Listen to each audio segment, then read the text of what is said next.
पक्की है ना? यहाँ पर कुछ बहुत बड़ा होने वाला है। कहाँ पर? आइए सर।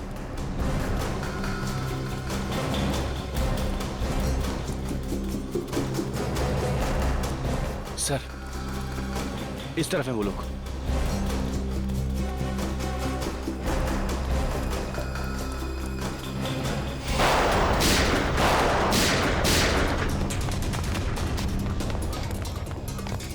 बॉस, आपने जैसा कहा था मैंने सब कुछ वैसा कर दिया।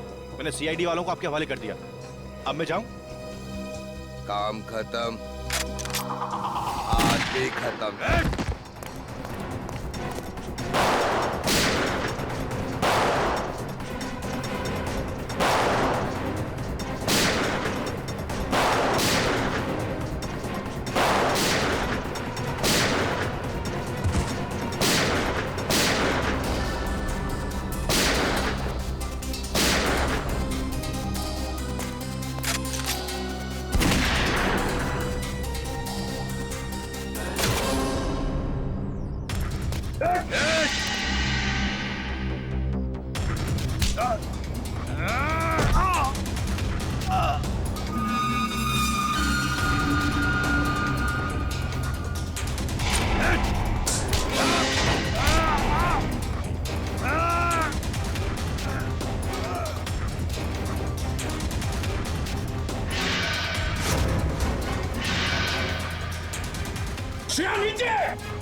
श्रेया, तुम ठीक हो?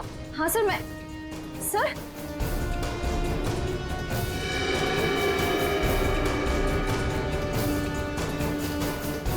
आपको इतना खून निकल रहा है? छोटा सा घाव है, ठीक हो जाएगा। सर मैं फर्स्ट एड किट लेकर आऊं। जरूरत नहीं श्रेया, चलो।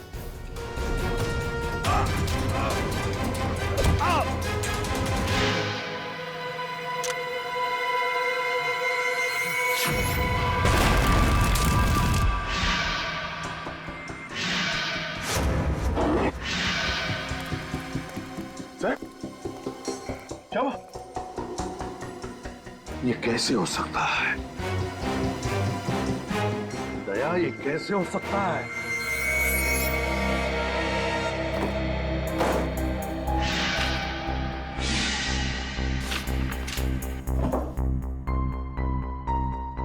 रानी, एसीपी साहब को कौन सी बात परेशान कर रही है? कुछ बता भी नहीं रहे।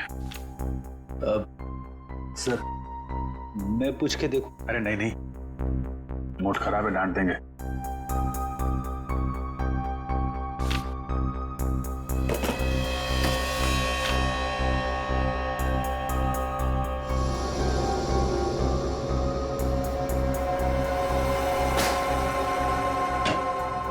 अरे कहाँ आ रहे हैं आप लोग? कहाँ घुस रहे हैं? हमें एसीपी प्रद्युमन से मिलना है। उनकी कायरता को लेकर उनसे कुछ सवाल करने। कायर? आप एसीपी प्रद्युमन को कायर कह रहे हैं? कायर को कायर नहीं कहा जाए तो और क्या कहा जाए? और क्या वजह हो सकती है जो इतने बड़े खूंखार अपराधी को उन्होंने ऐसे ही यूं ही जाने दिया? आप लोगों के लिए बातें बनाना बहुत आसान है। कभी किसी असली मुजरिम से पाला नहीं पड़ा ना आपका। तरह तरह के मुजरिमों से दिन रात उलझते रहते हैं हम लोग। किसी के पास गन होती है, किसी के पास चाकू, किसी के पास बम। 10 मिनट के लिए भी अगर सीआईडी की ड्यूटी निभानी पड़े आपको, तो जिंदगी में दोबारा कभी कायर करने की हिम्मत नहीं करेंगे। चलिए मान लेते हैं कि एसीपी प्रद्युमन कायर नहीं है, तो क्या वो अपराधी के हाथों बिक चुके हैं? आखिर कितनी कीमत ली है उन्होंने उस अपराधी को आजाद करने की? बकवास बंद करिए, उल्टे सीधे इल्जाम मत लगाइए एसीपी पे। आप तो सर ऐसे भड़क रहे हैं जिसे आपके ऊपर ही इल्जाम लगाया जा रहा हो। कहीं एसपी साहब के साथ आप भी शामिल तो नहीं है रिश्वत लेने में?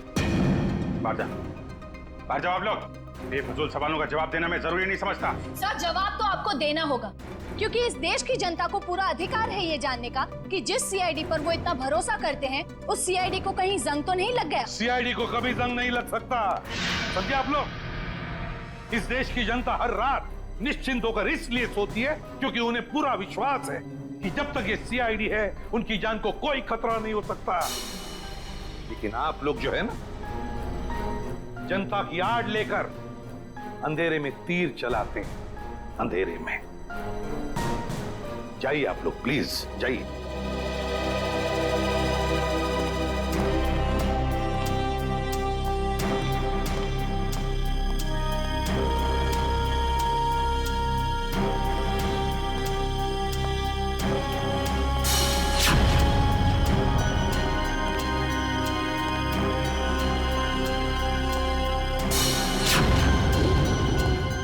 एसीपी, कुछ ले दे के मामला खत्म करना।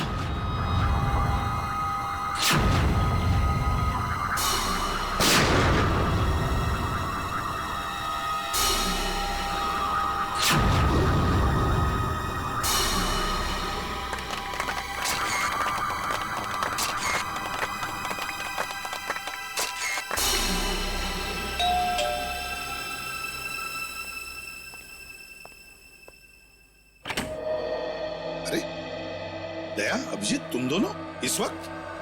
सॉरी सर, शायद हम लोगों को फोन करके आना चाहिए था। अरे नहीं नहीं अभिजीत, कैसी बातें करते हो? बताओ क्या बात है? सर, हमारे आने की वजह शायद आपको पता चल गई होगी।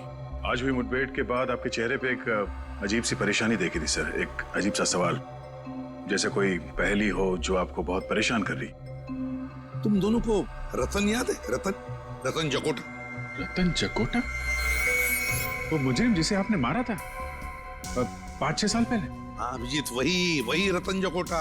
आज जिसके साथ मुठभेड़ हुई वो उसी के साथ हुई, उस रतन जकोटा के साथ। मरे हुए आदमी के साथ मुठभेड़? ये कैसे हो सकता है सर? वही तो समझ में नहीं आ रहा है दया, वही तो समझ में नहीं आ रहा है कि ये रतन जिंदा कैसे हो गया। ये देखो, पेपर्स में भी उसके लाश की फोटो तक छप के आई है, फिर भी ये जिंदा कैसे?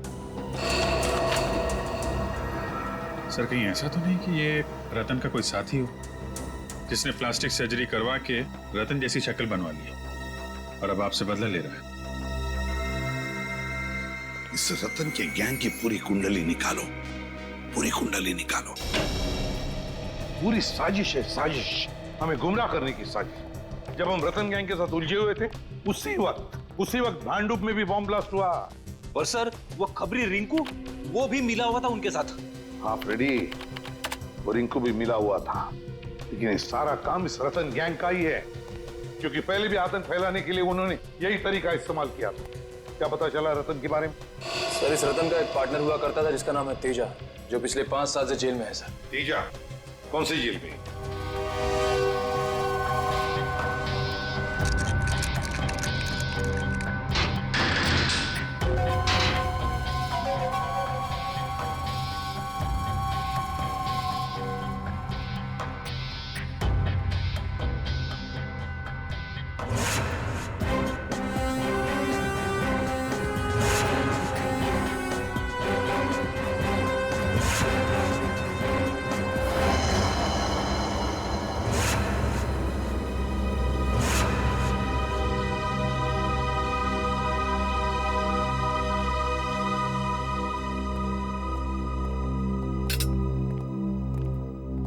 सर, ये है मिस्टर बलवंत, तेजा के वकील।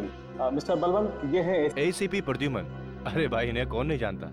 खैर, अब मैं चलता हूँ, मेरी एक जरूरी मीटिंग है।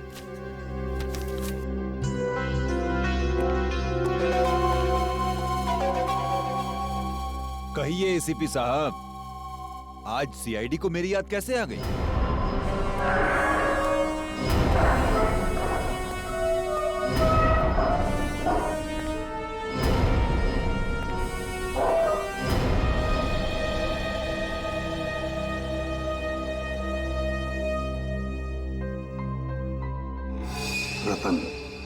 रतन मेरा पार्टनर था, मैं उसे कैसे भूल सकता हूं? आप ही की गोली का शिकार होकर वो इस दुनिया से उठ गया था। जिंदा है, जिंदा है रतन। क्या रतन जिंदा है? ऐसा कैसे हो सकता है? 5 साल पहले आप ही ने तो गोली मारी थी उसको। हाँ, मैंने ही गोली मारी थी उसे, लेकिन कल ही देखा मैंने उसे। कैसे हो सकता है ऐसा? किसी मरे हुए आदमी को आप कैसे देख सकते हो सर? जरूर आपने उसकी आत्मा देखी होगी। मजाक करने के मूड में नहीं हूं मैं तेजा, समझे? रतन के बारे में और क्या क्या जानते हो? क्या क्या जानते हो रतन के बारे में? जल्दी बताओ। मैं कैसे कुछ जानूंगा सर? 5 साल से तो मैं यहाँ जेल की सलाखों के पीछे सड़ रहा हूँ सर। 5 साल पहले तुम दोनों जहां जहां मिलते थे, उन जगहों का नाम चाहिए मुझे। कोई एक अड्डा हो तब तो बताओ ना सर। जितनी बार वो मिलता था, हर बार अलग अलग जगह।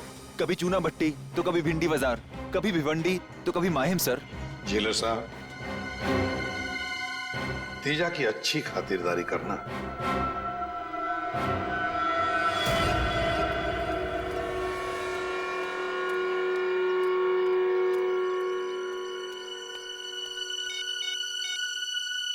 आज सीआईडी आई थी तेजा से मिलने।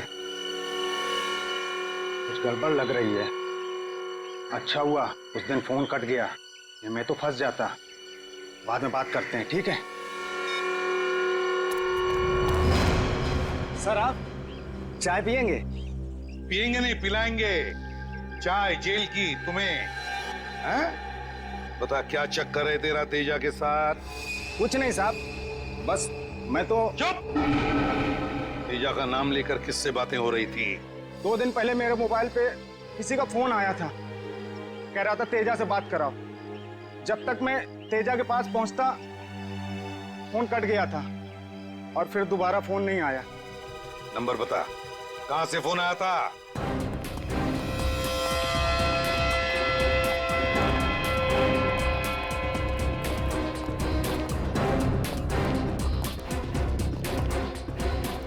इसी तरफ फोन ट्रेस हुआ है सर।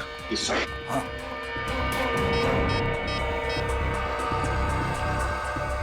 अभिजीत, जिस आदमी ने चाय वाले को फोन किया था उसका फोन गोदाम नंबर 22 पर ट्रेस हुआ है। हाँ, जल्दी आना, जल्दी।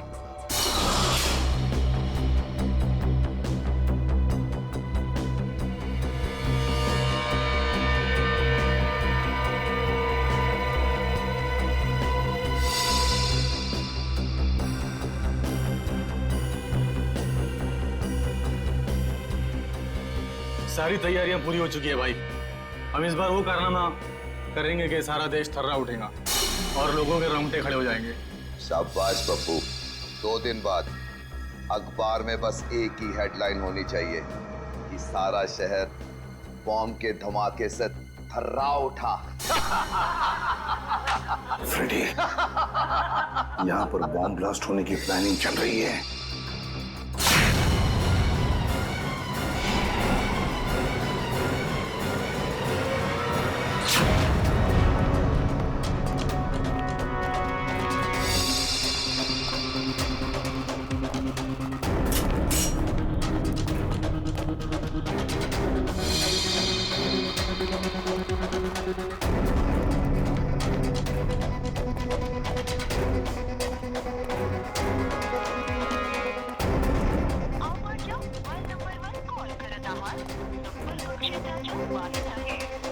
सर, ना एसीपी सर का फोन लग रहा, ना ही फ्रेडी सर का। इन गुंडों के साथ दोनों की मुठभेड़ तो नहीं हो गई?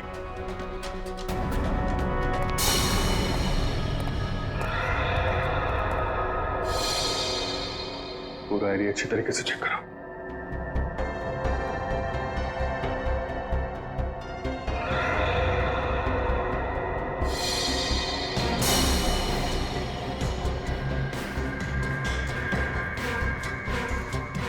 फ्रेडी?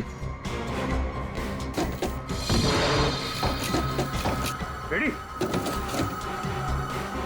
फ्रेडी? फ्रेडी उठो! फ्रेडी! फ्रेडी!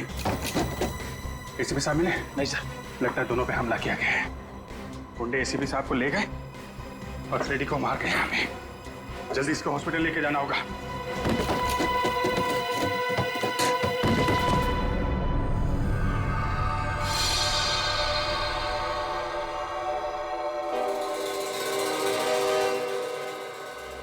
खुद पे शर्म आ रही है मुझे सर। मैं एसीपी सर के साथ था, फिर भी उनकी रक्षा नहीं कर पाया। पता नहीं वो गुंडे उन्हें कहां ले गए होंगे। खुद को दोष देने का क्या फायदा फ्रेडी? अच्छा जरा याद करो, बेहोश होने से पहले तुमने गुंडों की कोई बातचीत सुनी थी? किसी जगह का नाम लिया हो उन्होंने जहां वो एसीपी सर को ले जा सकते हैं? नहीं सर।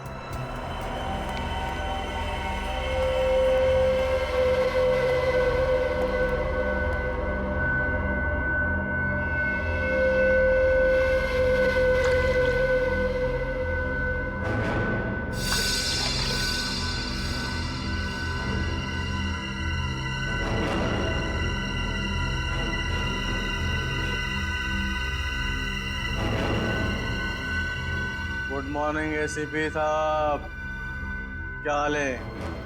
नींद तो अच्छी आई? अरे पप्पू जा एसीपी साहब के लिए पैटी लेके आ।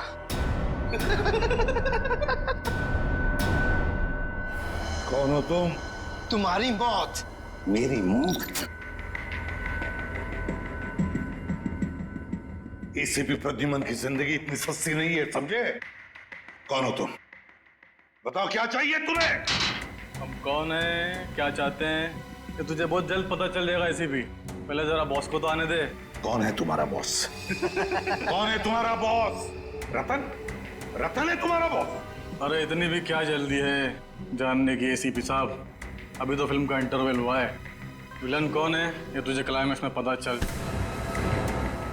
फिल्म खत्म होने से पहले ही विलन खत्म हो जाएगा, समझे? रस्सी चल रही मगर तेरा बल नहीं गया एसीपी। बहुत हेगड़ी है एसीपी में। हम ही निकालेंगे।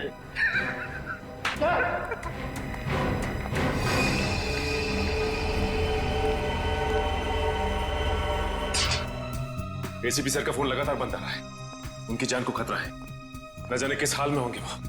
पंकज, पता चला? नहीं सर, रतन के बारे में खास बात पता चली है। क्या? 8 साल पहले 2005 में रतन पिंजरपुर जेल में था। वहां के जेलर ने बताया कि उसे किडनी की बीमारी है और उसे हर हफ्ते डायलिसिस की जरूरत पड़ती है। डायलिसिस? इसका मतलब जेल से निकलने के बाद भी इलाज के लिए वो किसी न किसी डॉक्टर से जरूर मिलता होगा। निखिल, शहर के हर किडनी स्पेशलिस्ट से मिलो, पूछताछ करो। हमें जल्द से जल्द रतन तक पहुंचना है। रतन को ढूंढने में आपको सिर्फ एक ही आदमी मदद कर सकता है और वो हूं मैं। जैसे ही मुझे पता चला कि एसीपी साहब की जान खतरे में, मैंने तुरंत अपने आदमियों को काम पे लगा दिया रतन का अड्डा ढूंढने के लिए। कहां मिलेगा ये रतन? सर, चीकूवाड़ी में। चीकूवाड़ी? छान मारो।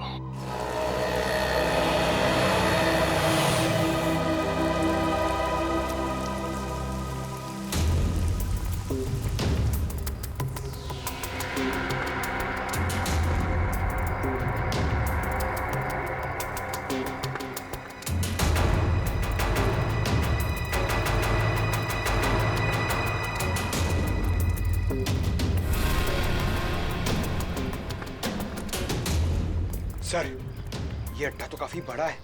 इस अड्डे पे पता नहीं कितने सारे आदमी होंगे। हमसे 2 हैं सर। क्यों पंकज, डर लग रहा है क्या? हाँ सर। थोड़ा बहुत डर तो चलेगा, लेकिन याद रहे कि ये डर ड्यूटी के बीच नहीं आना चाहिए। तुम इधर देखो, मैं आगे देखता हूँ।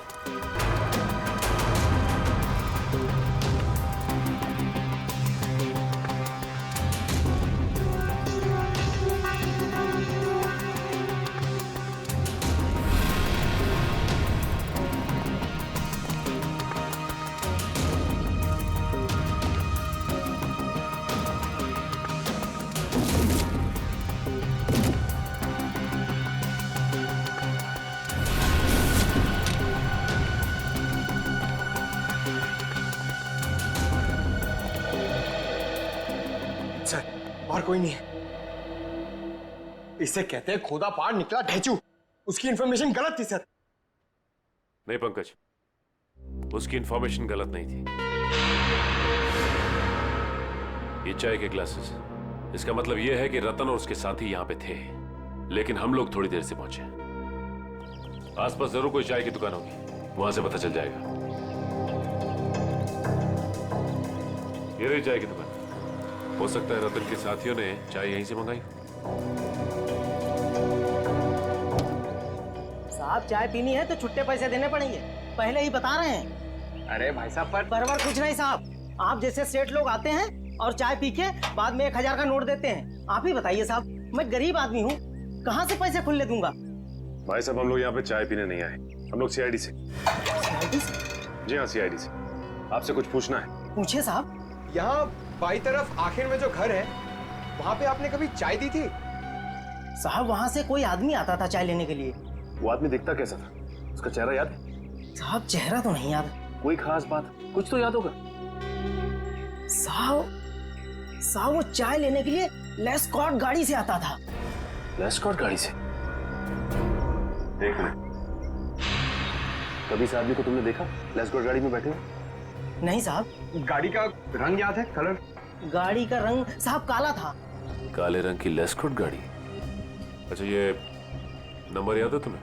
नंबर क्या था? अरे साहब, वो कौन सी मेरी भैंस चुरा ले गया था जो मैं उसका नंबर याद रखूं? और कुछ याद है गाड़ी के बारे में? उसकी गाड़ी का नंबर लाल था, काला सफेद नहीं था साहब। लाल रंग का इस्तेमाल तो नई गाड़ी के नंबर प्लेट के लिए किया जाता है, टीसी नंबर। सर ये है शहर के सारे किडनी स्पेशलिस्ट और ये है डॉक्टर अविनाश जो जेल में रतन का इलाज कर रहे थे। ओ, मतलब रतन जब जेल के अंदर था तब उसका डायलिसिस आप ही करते थे? हाँ सर, मगर जेल से छूटने के बाद वो इलाज के लिए कभी आया नहीं मेरे पास। हो सकता है किसी और डॉक्टर के पास जाता रहा हो सर। ये रतन है, आप में से किसी के पास तो आता ही होगा। आपके पास? नहीं सर, मेरे पास नहीं आया था।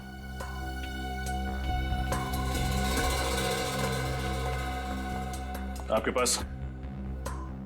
No sir.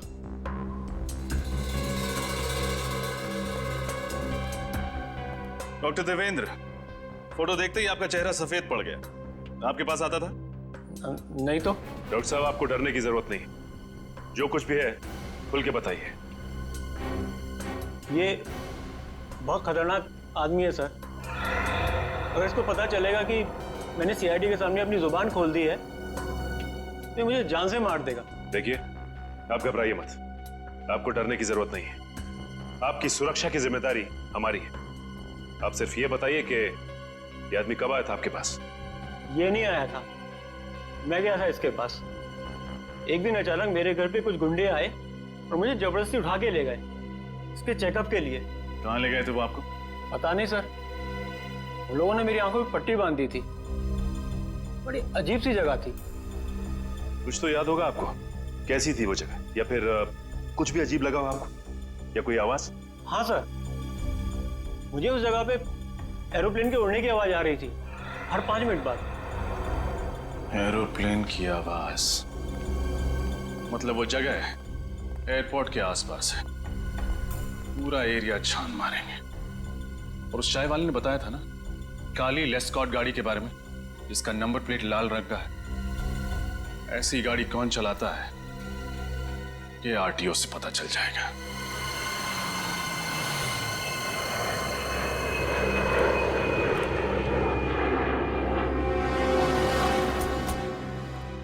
सर, एयरपोर्ट के पास तो बहुत सारी ऐसी खुफिया जगह होगी, रतन कहाँ छुपा होगा?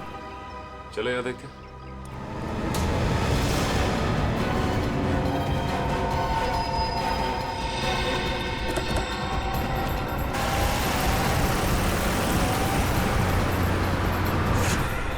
बाद में। Excuse me.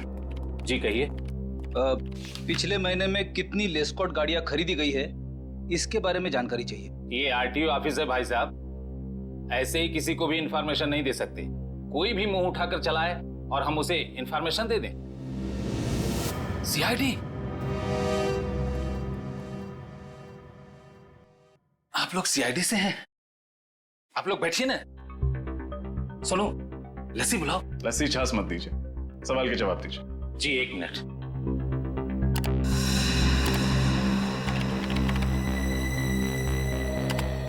पिछले महीने में कुल 8 लेस्कॉट गाड़ियां खरीदी गई थी। 8? उनमें से काली रंग की कितनी थी? कुल 5 गाड़ियां थी मैडम। 5 काली लेस्कॉट गाड़ियां। ये पांचों गाड़ियां किस किस ने खरीदी हैं? राजीव, सरताज, आर्यन, बलवंत कुमार। बलवंत कुमार तो तेजा का लॉयर है ना, उसका केस लड़ रहा है। हाँ सर। इस बलवंत कुमार का एड्रेस क्या है? पूरा घर अच्छे से छान मारो।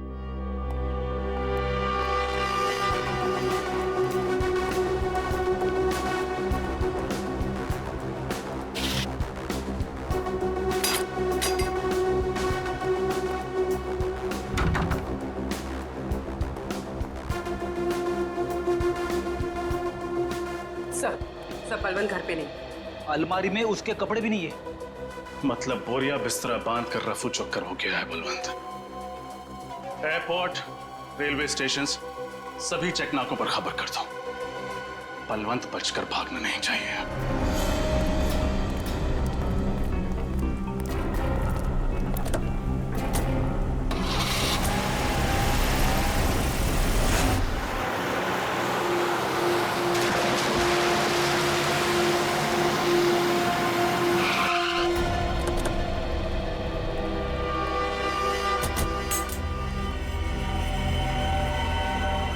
एक और सुनसान घर सर।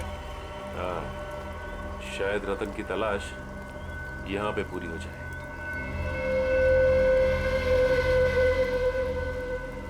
सर दरवाजा तो खुला हुआ है। हाँ,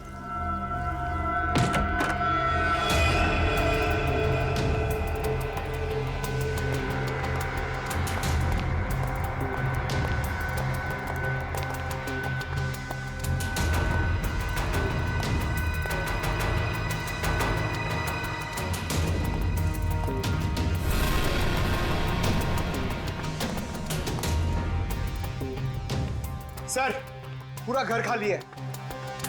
इस रतन को ढूंढते ढूंढते सैर सपाटा हो गया सर। हमेशा हमसे एक कदम आगे रहता है। जब भी कोई अड्डे पे पहुंचो भाग कर निकल जाता है। हाँ पंकज, अब तक तो ये एक कदम आगे रहा है, लेकिन ज्यादा देर तक हमसे नहीं बच सकता। सर गाड़ी की आवाज सुनी आपने? हाँ।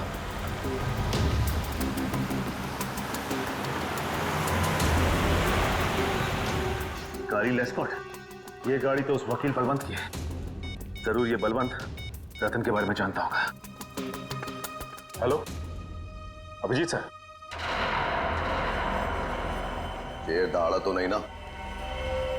सीआईडी का शेर है, बहुत जोर जोर से दहाड़ा, मगर अब शांत बैठा है बेचारा। Very good. जब तक हमारा प्लान कामयाब नहीं हो जाता, इस शेर को ऐसी शांत बैठे रहने दो। एसीपी की शांति और हमारे बम का धमाका, क्या मस्त कॉम्बिनेशन है ना? बॉस बम लगा दिया ना? हाँ, बस अब ब्लास्ट होने की देरी है। बूम! लोग तो मरेंगे ही मरेंगे, देश की उम्मीद भी मर जाएगी।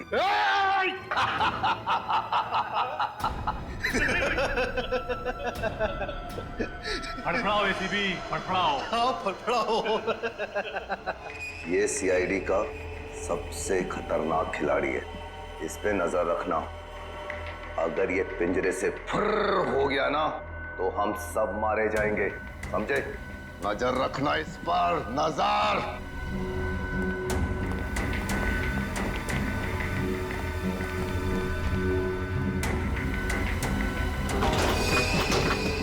कुछ ना कुछ तो करना ही होगा। किसी भी हालत में मुझे यहां से बाहर निकलना ही चाहिए, वरना तबाही मच जाएगी।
अब वो काली लेस्कॉट किस तरफ मुड़ी?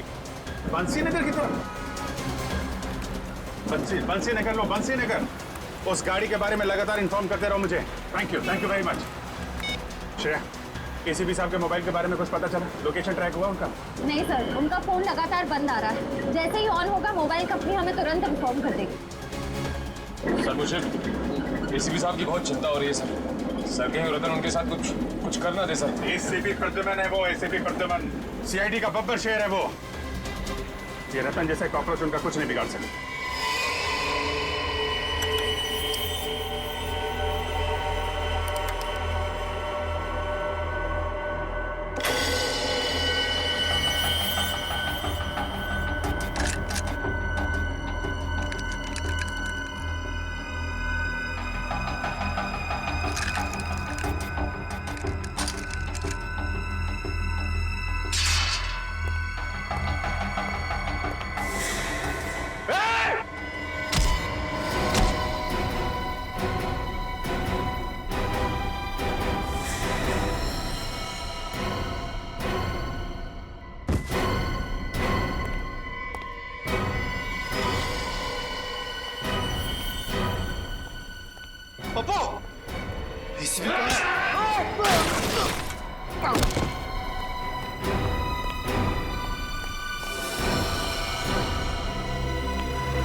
क्या बात है? क्या हुआ?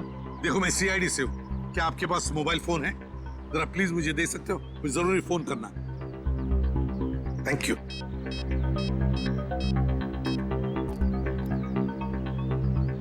Hello Abhijeet. Hello sir. Sir आप कहाँ हैं सर? मेरी बात ध्यान से सुनो। देखो शहर में एक बहुत बड़ा बॉम्ब ब्लास्ट होने वाला है। हजारों लोगों की जाने जा सकती है। किसी भी हालत में हमें ये ब्लास्ट रोकना ही होगा। Oh my God. आपको कुछ पता है सर? ये बॉम्ब कहाँ फटने वाला है? नहीं अभिजीत, मुझे पता नहीं कहाँ पर होगा ये ब्लास्ट, लेकिन इतना पता है कि एक बहुत बड़ा इवेंट होने वाला है जिसमें देश की बड़ी बड़ी हस्तियां आने वाली हैं। कुछ भी हो सकता है अभिजीत, पता लगाओ किसी भी हालत में कहाँ पर है ये बॉम्ब। मुझे आप 2 मिनट दीजिए, मैं पता करता हूँ ऐसा फंक्शन कहाँ पे होने वाला है। हाँ मैं तुम्हें बाद में फोन करता हूँ। Okay sir. सर अपना ख्याल रखिएगा सर।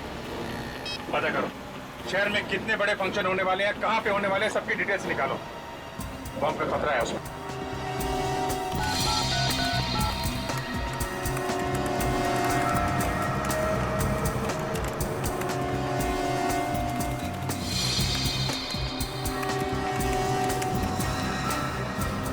ठीक है सर, अंधेरी में एक फंक्शन है जो आर्मी ऑफिसर्स की शान में रखा गया है। सर दूसरा फंक्शन जूहू में है।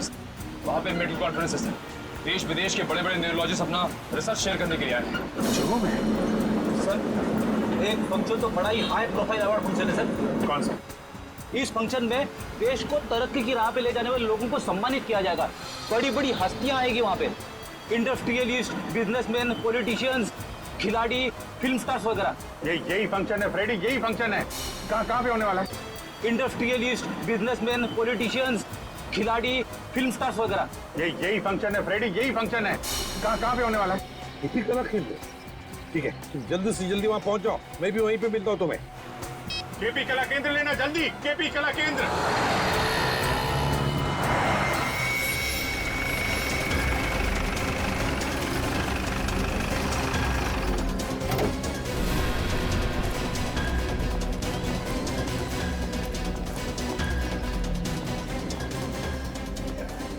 देखो हम लोग सीआईडी से, ऑडिटोरियम के अंदर बम है। मैनेजर कहाँ तुम्हारा? आइए। मैनेजर साहब। हाँ दीपक, क्या हुआ? सीआईडी ये लोग कह रहे हैं कि ऑडिटोरियम में बॉम्ब है सर। बॉम्ब? हाँ। कहीं ये काम उन इलेक्ट्रिशियन का तो नहीं? इलेक्ट्रिशियन? हाँ सर। कौन है वो? कल 4 इलेक्ट्रिशियन आए थे सर, बड़ा सा बॉक्स लेकर के। कह रहे थे कि मेकअप रूम के सारे इलेक्ट्रिक वायर्स चेक करने हैं। मुझे लग रहा है कि उन्होंने ये गड़बड़ की है। कहाँ? मेकअप रूम कहाँ? दिखाइए जरा। सर इधर है, आइए सर। इसी तरफ। कहाँ पे है? यही सर, यही वो।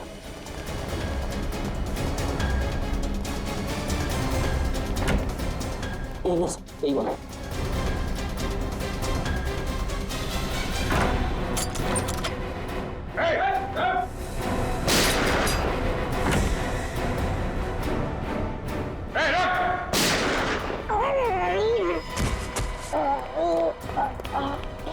सीआईडी को फंसाएगा?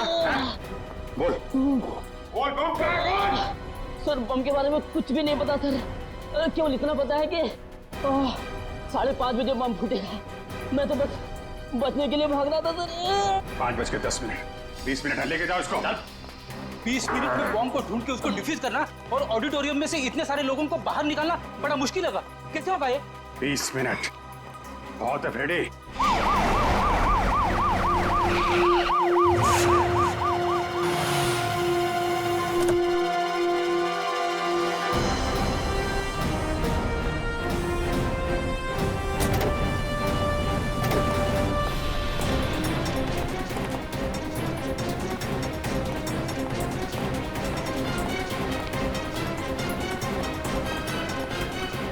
बिल्डिंग का चप्पा चप्पा छान मारो, लोगों को ऑडिटोरियम में से बाहर निकालो, पीछे वाले दरवाजे से। अभिजीत चलो जल्दी। आइए इस तरफ राइट में, आराम से आराम से।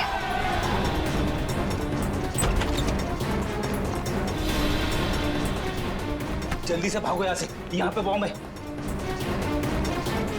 उधर देखो, उधर। आइए प्लीज।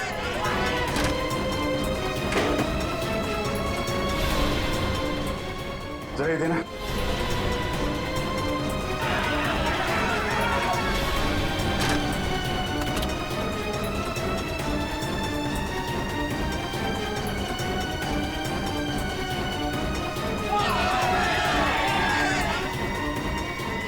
भाई, सब काम प्लान के मुताबिक चल रहा है।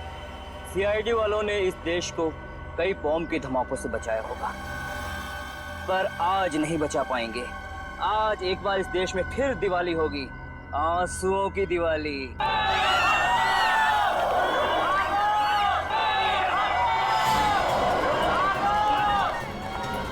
ये क्या? ये लोग बाहर आ रहे हैं।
सर सिर्फ 7 मिनट बचे।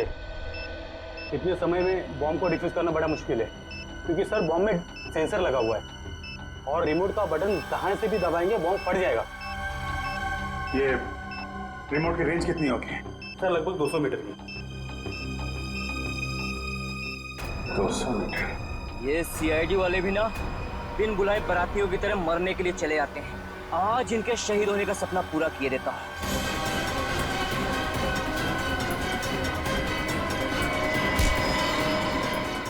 इस देश की नींव इतनी कमजोर नहीं कि तेरे जैसे हल्की हवा के झोंके उसे हिला सकें। बहुत फिक्र है तुझे इस देश की और इस देश में रहने वाले नागरिकों की। भले चाहे रिमोट छीन ले, अब 5:30 बजने में सिर्फ 3 मिनट रह गए, 3 मिनट, और दुनिया का कोई भी बम स्क्वाड इस बम को डिफ्यूज नहीं कर सकता।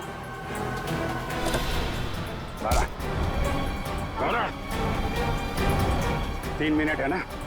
3 मिनट में तो तुझे मैं 30 बार ऊपर भेजूंगा। बोल, बम कैसे डिफ्यूज करते? बोल। बम के ऊपर लगी प्लेट को सुपर मैग्नेट से कनेक्ट करेंगे तो बम का सर्किट ब्रेक हो जाएगा और डिफ्यूज हो जाएगा।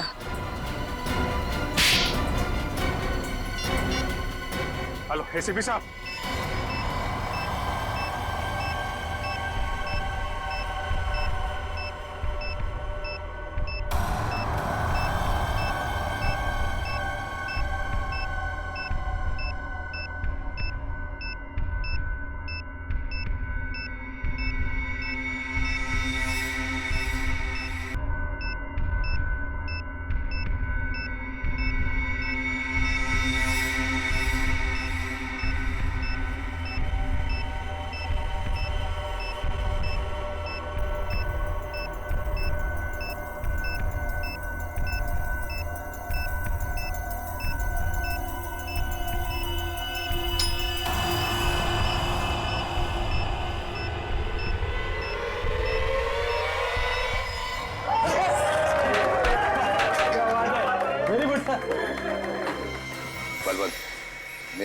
छोड़ने का जल्दी से जल्दी इंतजाम करो।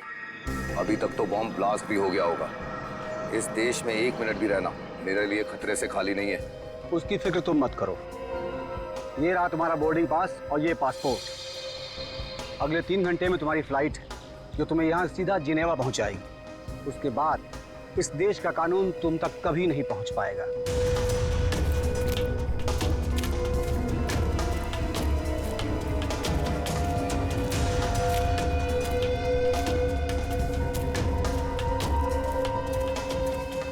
तू यहाँ क्या कर रहा है? तुझे तो प्लान के मुताबिक इस वक्त प्लान के मुताबिक तो बहुत कुछ करना चाहते थे तुम। सीआईडी वालों ने आज तक बड़े बड़े प्लान्स की खिचड़ी बनाकर उन्हीं को खिला दिए जिन्होंने प्लान्स बनाए थे, समझे?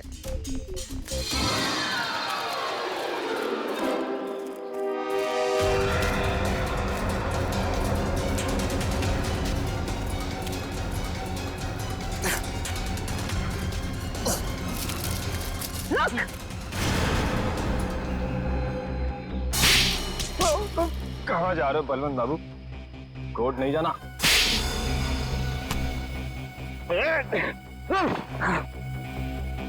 कहाँ भाग रहे हो? हाँ?